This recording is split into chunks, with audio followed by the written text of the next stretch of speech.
আজকে আমরা আলোচনা করব স্বাস্থ্য সেবায় বিশেষ করে বেবিসিটার যারা আছে এদের নৈতিকতা আচরণ ও মূল্যবোধ সম্পর্কে।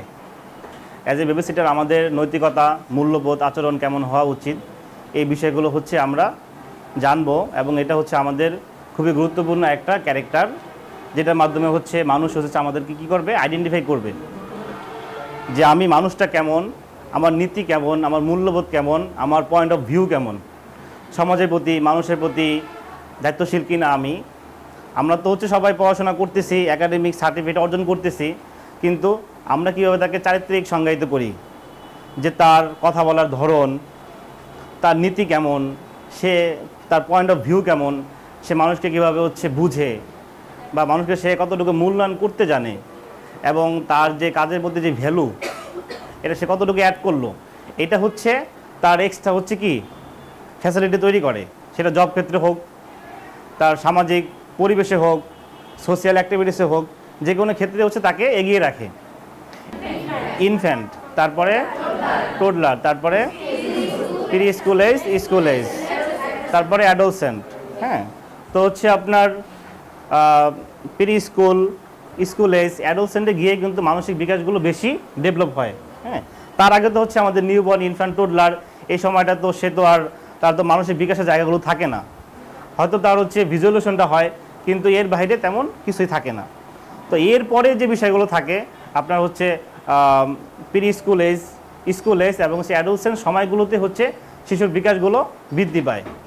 আর আমাদের যারা client maximum pre school age এবং অ্যাডোলসেন্ট বাচ্চাগুলোই বেশি আমাদের থাকে। হ্যাঁ, তো এই সময়টা তারা সার্ভিসটা নেয়, কারণ নিউবর্ন, ইনফ্যান্ট, টুডলার এই সময়টা মাই সময় দেয়, কারণ তারা 9 মাসের 1 বছরের ছুটি নেয় অফিস থেকে, ওই সময়টা তারাই নিজেরাই কাউন্সিলিং করে, এবং কিছু ক্ষেত্রে ওই বাচ্চাগুলো আমাদের মনিটরিং করতে দেয়, আমরা যারা ন্যানি আছে আপনাদেরকে আমরা দিব। তবে ম্যাক্সিমাম ক্ষেত্রেই আপনার প্রি স্কুল এজ এবং অ্যাডোলসেন্ট এই সময়টা আপনাদের বেশি টেক কেয়ার করতে হবে। তো সেই ক্ষেত্রে আপনাদের যেই নৈতিক যে বিষয়গুলো, আচরণের যে বিষয়গুলো, এগুলো কিন্তু অবশ্যই খেয়াল রাখতে হবে।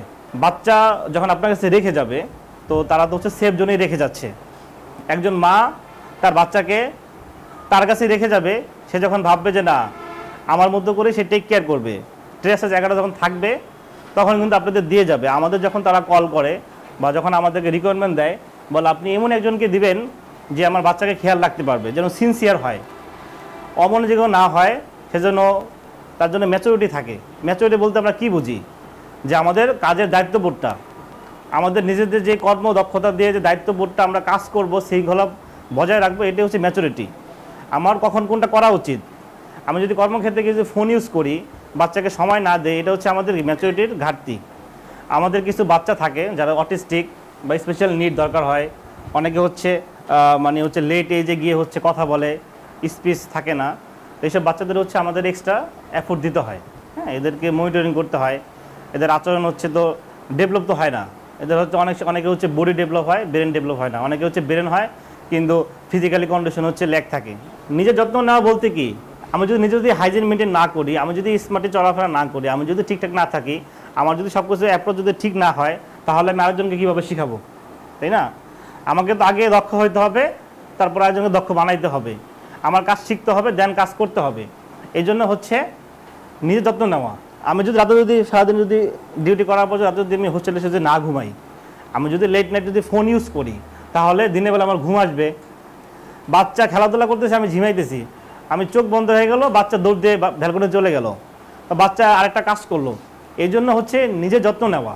এটা মানে দাঁড়াচ্ছে আপনি যে ফিল্ডে আছেন, এই ফিল্ডটাকে আপনার সুন্দর রাখতে হইলে নিজেকে সুন্দর হইতে হবে, তাই না?